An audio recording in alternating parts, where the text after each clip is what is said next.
Welcome to another Saturday episode of Paul Brown Show. Today I have as my guest Mr. Miles Perry, co-chair of Charlotte Black Pride, and Mr. Rayvon Moore, he's the chaplain. How y'all gentlemen doing? I'm doing good. All right.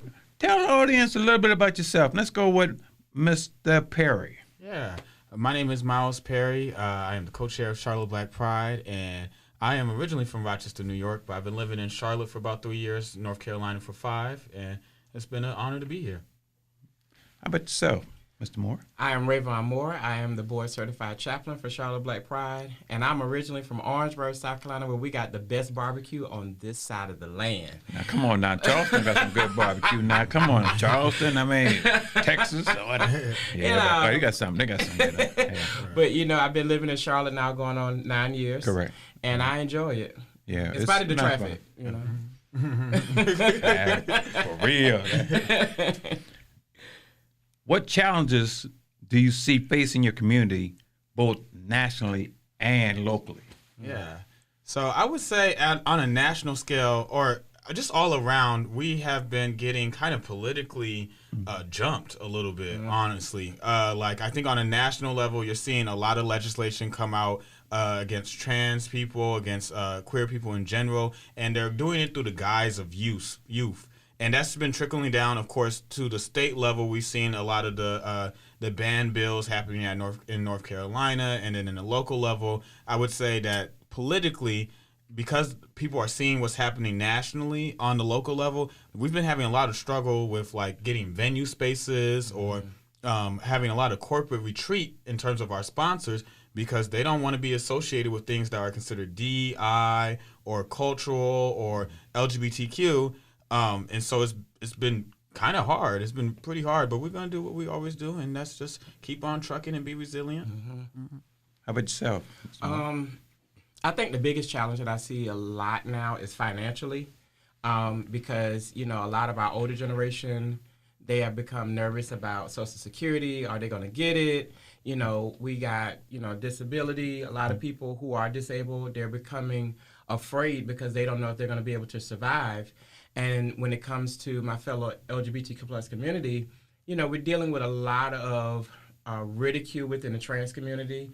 People are afraid to even put trans inside of their letters or writings because it can be a pushback. So it's a major struggle, and just really finding those loopholes. So it's some challenges out here, but we're going to make it through. Yeah, okay. Right. Mm-hmm. Okay, Mr. Perry, you're the co-chair of Charlotte Black Pride.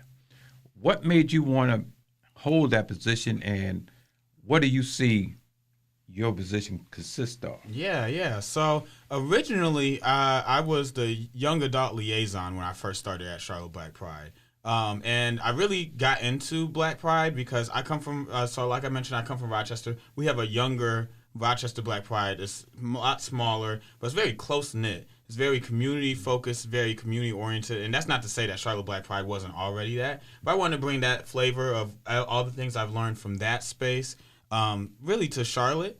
And with that, I started out as young adult liaison. I became co-chair over this past summer. And really, that's training to be chair. Mm-hmm. I really see a vision, a direction, and a mission that I think the rest of the board sees, and I think a lot of the community sees, and I just want to help us get to that destination, and then eventually, of course, pass the torch. How long have you been co-chair? I've been co-chair for about almost a year now. Almost coming on a year. Okay. Yeah. Mr. Moore, you're chaplain. Yeah.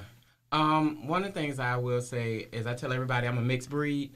You know, my grandparents was United Methodist, my dad was Baptist, and to this day, my mom is Pentecostal holiness, skirt dragged to the ground.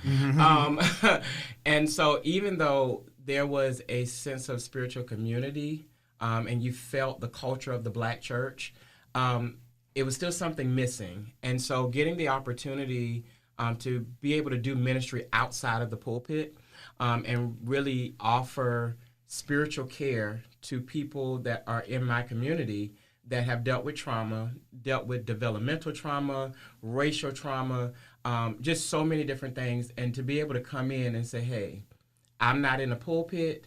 I might preach in the pulpit every now and then, but I'm not in the pulpit now. I am here with you, and my pulpit is wherever I go. So that's what really motivated me and pushed me to say, yeah, I'm ready to be the chaplain. Are you an ordained chaplain? Mm-hmm. Okay, you are. Okay, and question. Now, I know Charlotte Black Pride, I know there's a lot of issues as far as how other people feel about what being a chaplain. How do you take that, as far as that they give you coming from the church aspect of it? So one of the things I will say that has helped me was recognizing that one of the biggest fights that we have theologically is we have people who are bringing the God of hate while we're still trying to represent the Jesus of love. Correct. And the thing is, they're all the same, right? We've been taught, most of us been taught the Holy Trinity, the Father, Son, and the Holy Ghost, right? And so with all of that pushback, I have to be able to demonstrate what does love look like. And maybe love may be different to many others, but what does Christ's love look like? And Christ's love is judgmental. I mean, it's even to the point where Jesus was doing stuff and breaking all the rules. And so one of the things that helps me in my role as a chaplain to be able to address that within the church is knowing I have to be willing to break the rules in order to meet the needs of others. And sometimes breaking the rules may say that famous phrase in prayer that we pray, God, wherever you send me, I'll go. I have to be willing to say, okay, if you're going to send me here, I'm going to go, because this is not about anybody else. This is about the assignment and what God has called me to do. So really having that pushback, but also, shout out to my school, Hood Theological Seminary, who has taught me on how to really home in on what is your purpose and what is your why. Why do you do the things that you do that will help you be able to educate the church? So that's helped me a lot. Okay. As co-chair, Mr. Perry, how do you explain those situations to the new members of Charlotte Black Pride who comes in there and they going to eventually see that? Mm-hmm. Yeah. Like the situations with faith, or the situation or just nationally? Well, I mean, as far as faith, as far as the feedback from others who may be pro and con. Yeah, okay. So how do you explain that to the new? Yeah, so to the new people, I mean, I think if you're new and you're coming to Charlotte Black Pride, you're looking for community. You're looking for a space that you want to grow in. You're looking for that type of love, that kinship, and that familiarity. So I think the people that are coming in that are new, and especially a lot of the younger generation that's coming in energetic, a lot of them are extremely socially aware because of social media. A lot of them are pretty well read too, and not in like necessarily like a book sense. Some of them are, but in a sense that they are able to see that 30,000-foot view of the world and their perspective of it, and really be able to place themselves there. And so I love that fiery energy. I will always foster and help to flame that fiery energy. In terms of the people that support us, we love them. You don't have to be Black and queer to support Charlotte Black Pride. Anybody can support Charlotte Black Pride. Although our priority is Black and queer people, you don't have to be that to be an ally. You don't have to be that to be loving, kind, caring. To the people that are against us, I don't have much to say to them other than I hope they grow. I hope they grow past that point. I think anybody has the ability to move past what they were raised from. My grandma, she was raised in Brundage, Alabama. One of my little cousins is most of my cousins actually are queer. But I was the first one to come out, pioneer. But one of my youngest little cousins is actually trans, and he's a trans man. And my grandma was one of the first people to really respect their name, their chosen name, and their pronouns. And so I think like for her to come from a very religious background from Brundage, Alabama, which is a very small place, and her to be in Rochester and to be almost 80 years old and be able to do that, I think anybody can grow. Okay. For each one of your positions, what success have y'all experienced in the past year? You want to start? I would say one of the success is being able to see the level of evolution that's happening, especially in our Black queer community, but also in our Black community as a whole, because Charlotte Black Pride is now being seen as the organization that really puts a spotlight on the Black community. There's so many wonderful cultural talents and just so many things, and to really see that, like for an example, when we had our Black on Purpose stage at Charlotte Pride on this past year, we were on Martin Luther King Boulevard. And to see our Black community come together, it was from queer to non-queer, and they had a good time. And let me tell you something, the best way to bring our community together, you play some good Frankie Beverly and Mays or a good line dance. Good line dance, child. And so it was just a beautiful success to see so much of our community come together. It was just absolutely amazing. So that's one of the main success I can truly say is we're really bringing in the Black community to show that y'all are a glue. We are a glue in this community. Yeah. And to piggyback off of that, I would definitely say I love Charlotte Black Pride Week. We really do that. I enjoyed our inaugural Kiki Ball and really opening up that funding for the Kiki Ballroom scene. That's a Vogue ballroom scene for Charlotte, because we see that a lot of the struggle that they face is not having access to like nonprofits' ability to write for grants. And so we opened up a modest amount of money for the ballroom scene here. And then what Rayvon said, the Black on Purpose stage in partnership with our sibling organization, Charlotte Pride, really came about from just asking. We were like, we have a vision, and we think that this would be relevant. And they gave us a stage, and we had that stage turned. We had a crowd from right there by, it's like a little brunch spot on MLK Boulevard, all the way to that intersection, which was a solid like 700, 800 people to go all the way down there, and they were stuck there. We had people that were like, I wasn't going to come on the second day, and they were there 10 a.m. asking, what time the DJ start? And so I think that Black on Purpose stage was great, and I can't wait to see it again for our 20th year and being blacker and bolder, like our theme is. And that's a good success. We coming up to 20 years. 20 years. Where do you see the future of Charlotte Black Pride going? I would say that for the future of Charlotte Black Pride, I see us as right between DC and Atlanta, and those Black Prides activate the entire city. Like the entire city is almost just swarming with people that are coming for that Black Pride. And I see us being right there in the middle between these two big cities, and I see people going all the way from D.C. down to Atlanta, driving down, and vice versa. Same thing with people here going to either one. And I could see us truly being that one day, and I want us to be that one day. Like, I see that as the destination. And so I think a lot of that comes from us being well-funded. That's part of the vision of what I would love to see. Us being really supported by the community, like venues reaching out and being like, we definitely want to be your host location. We want to partner with you, and not us having to struggle or beat around the bush on if they're really accepting queer people or not, or if they're having cultural events or not. And so I see that as the vision, and then really having all generations activated. Like there's something for everybody to do, and it being a Black staple here in Charlotte. Yeah, and I can definitely agree to and adding on to that because that's so vitally true. Funding, having more sponsors. Of course, anybody want to be a sponsor, come right on. But also, seeing Charlotte Black Pride offer so much more to our Black community, all the way down to the point that we are offering scholarships because we know that a lot of our HBCUs are being affected. And so in the future, I do see Charlotte Black Pride dealing with that particular aspect where, we're able to send some of our queer,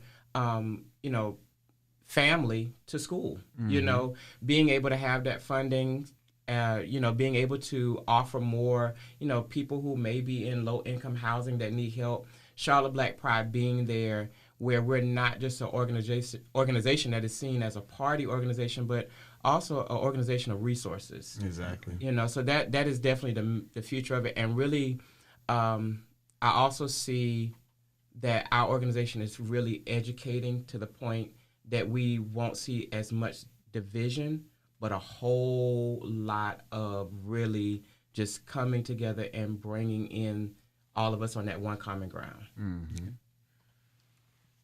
Being that both of you hold a position within Charlotte Black Pride, what makes Charlotte Black Pride stand out above the rest of the organizations in each one of your eyes? I'm not going to say above. I think that might get us in a little bit of trouble. But I'm going to say that we have a niche, we have a crowd, we have our own lane that we definitely are in. I think that we cater to both the Black and queer experience simultaneously, always at the same time. And it's neither one or the other. It's always both. And I think that Charlotte has a lot going on. Charlotte has a lot to offer. I mean, we're talking about a city that's almost 33% Black. 700 people move here every week. This city in 10 years from now is going to look like what Atlanta looks like now. And I think that we have to grow with that. And I think that Charlotte Black Pride is in an amazing position to grow with its city and with its residents and with the people that support it. I definitely would add to what Miles said. I think what really makes us also stand out is especially like what our theme is this year, Black and bold. And on this organization, we have a lot of diverse individuals that bring so many different talents to the board. There's some that are introverts, there's some that are extroverts, there's some, that are business savvy, there's some, that are work heavy in the faith community. It's like so many different things. And the good part about it is that we are a demonstration to the young Black queer male and female. And it's not excluding anybody else, but because we're Charlotte Black Pride, there is a Black queer person out there that wants to know what does it look like to be successful. And what makes us stand out is that we're Black and we're bold, and we're demonstrating to them that success does not mean you have to go and do any and everything. But if you can just get together with your community, and if you work hard enough, you can do that. And so we are that demonstration. And so I believe that's what sets us apart. We're not just here, even though we love to party every now and then, but we go beyond that because we want to set an example to our Black community, and not just to our youth, but there are some other generations that say, you know what, I'm giving up. Charlotte Black Pride says, no, you're not giving up, because we're not going to let you do that, because you now have a family that's going to step in. So that's what really makes us different. We step in, even all the way down to our Christmas give back. We give back to those families, that may can't afford a gift, but that's what we do. We family, and we'll cover a whole family's list. I'm trying to tell you, Frankie, Beverly, and Mays.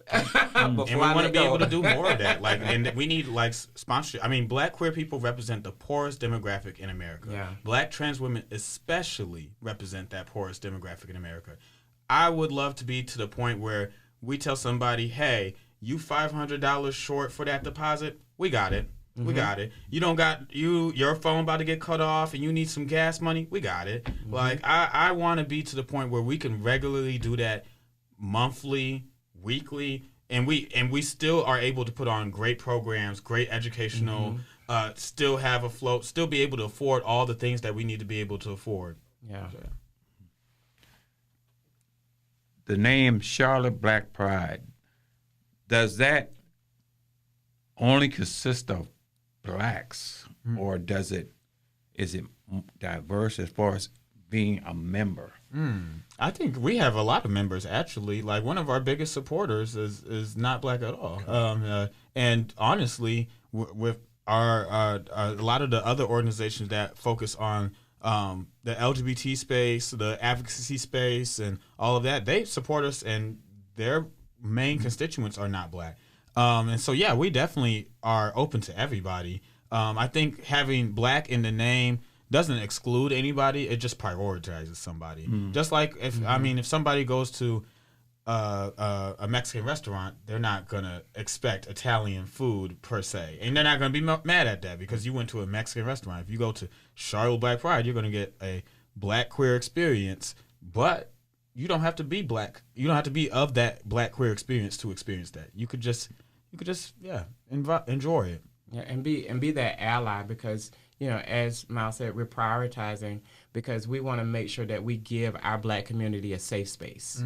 What does that look like to have a safe space? And with us calling ourselves Charlotte Black Pride, we're offering that safe space because, struggle is it's cross. Everybody goes through a struggle, but it's something unique about, even in our black queer struggle. And so we create that safe space, and other organizations come about, and it's not ostracizing them because we're all in this together. But as Miles said, we want to make sure we prioritize and create that safe space for our black queer community. And not just black queers, but to the black community as a whole. Okay. If you had it your way, what would Charlotte Black Pride look like? And what about the black LGBTQ community here? Oh my, what would it look like? Let me do it if I look big and stuff. But I would say for me, if I had it my way, Charlotte Black Pride would, they would have, of course, more funding as well, to really build upon the vision. And as I stated before, really being a resource, being able to have, not only resources, but when we have that Charlotte Black Pride Week, it is a time to celebrate the success of what you've done. What did you do the work to do? So funding, definitely include our ballroom scene, because ballroom is history, including so much. And I tell you, the whole 9 yards. Yeah, for me, we would shut down this city every third week of July. We got people flocking down for the city just to come to Charlotte Black Pride Week. Like, we would absolutely shut down this city every third week of July. I believe that we would have a lot of funding. I know I already talked about like a lot of that emergency funding for the ballroom space. I would think that we'd even be like in the artist space, like Rayvon said about education, but also we would be a pretty strong political bloc too, where politicians would be they would think twice before they would want to come up with a legislation that would exclude us, because you'll get voted out. That's what a democracy is. And I think that we would be able to mobilize people, like using our task force, our community action task force that is coming up next month, where people will be like, whoa, let me try to go get that endorsement from Charlotte Black Pride. I want to be on their right side. Not to say that people are scared of us, but people realize that we are a movement. We are a movement. We are a resistance, and we are a collective group that people should recognize and respect. Yeah, and really demonstrate a lot of the talent that we have in our black community. We have a lot of business owners, a lot of people who are really good at playing instruments, can sing, art. I mean, really display on that Charlotte Black Pride Week the black culture. Yeah. Okay, explain to the viewing audience some of the events that y'all have had in the past and y'all have coming up for Charlotte Black Pride. Yeah. In the past, we've had a number of events. We have events like we've had a creative connection event, and that one was really nice. That brought a lot of influencers, people in the social media space that wanted to learn more about that. We've had Center Stage. Oh, which is I had loved Center Stage. yes, which is like a big artist event that happened at JCSU. where we bring a bunch of artists, and there's usually a theme. I think last year's theme was the 80s and 90s. We, of course, had the inaugural Kiki Ballroom. That's the first event of Charlotte Black Pride Week because it's 2 weekends. And then, of course, we have our drag pageant. We have a court. We have a Mrs. and Mr. Charlotte Black Pride.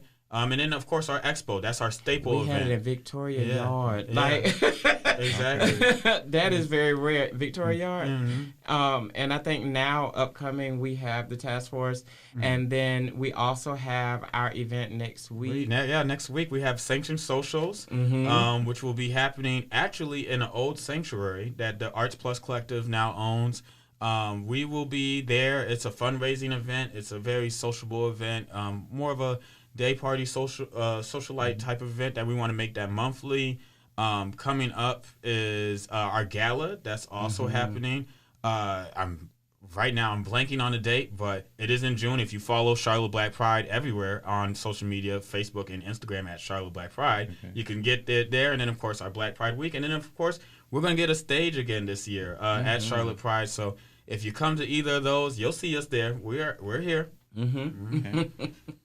So what message would you tell people in these times, in our time? I think one of the main messages I would definitely tell people in this time is that never get to the place where you start working so hard to make people want you.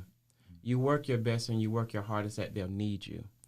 And what is happening in this day and time, a lot of times people get afraid and say, I don't want to do this. No, go out and do your best. Work hard that they need you. There is a school that needs you. There is a community that needs you.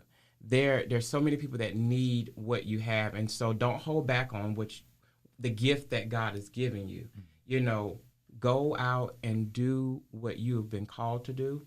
And you carry with power and you carry with confidence. And I say this and I'll take it to my grave. Whenever you lack confidence, you'll always be easily intimidated. Don't ever let anybody intimidate you to the point that you no longer have confidence. No, you carry the confidence to know you worked for that. You cried hard for that. And I'm so grateful that Charlotte Black Pride, as we stand and go forth in our Black and Bold theme this year, we're going to demonstrate the reason why confidence is so important and why you can't be intimidated. Yeah, the message I would leave people with is stay ready so you don't have to get ready.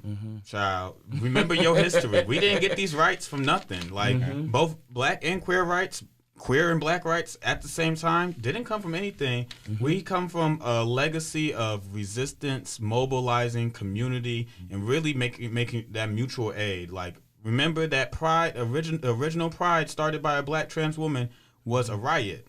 Not just a fun event that we just all walked together. It was a riot. And so I encourage people not to, of course, riot, but to really start to build that community, to really start to look at what's happening around them, look out for their neighbor, and really start to connect with these organizations and their localities. Yeah. Okay, we're running short on time. If someone wanted to get in contact with you as far as knowing more about Charlotte Black Pride, how would they go about doing it? Yeah. So you can follow us everywhere at Charlotte Black Pride, Instagram, Facebook. We have a link tree there that will take you to our website, which is charlotteblackpride.org. You can donate. You can sign up to volunteer. We're always looking for general board members as well. We're always looking for collaborators, any of that. And if you need to email me personally, that's co-chair at charlotteblackpride.org. That's co-chair. Don't forget the dash. You do need it. You need the little hyphen at charlotteblackpride.org. Okay, Mr. Miles Perry, Rayvon Moore, thank you for coming on the show. And anytime you want to come back and talk more about Charlotte Black Pride, just let me know. Thank you for having us. Thank you. Thank you, ladies and gentlemen. Watch the show. You be encouraged.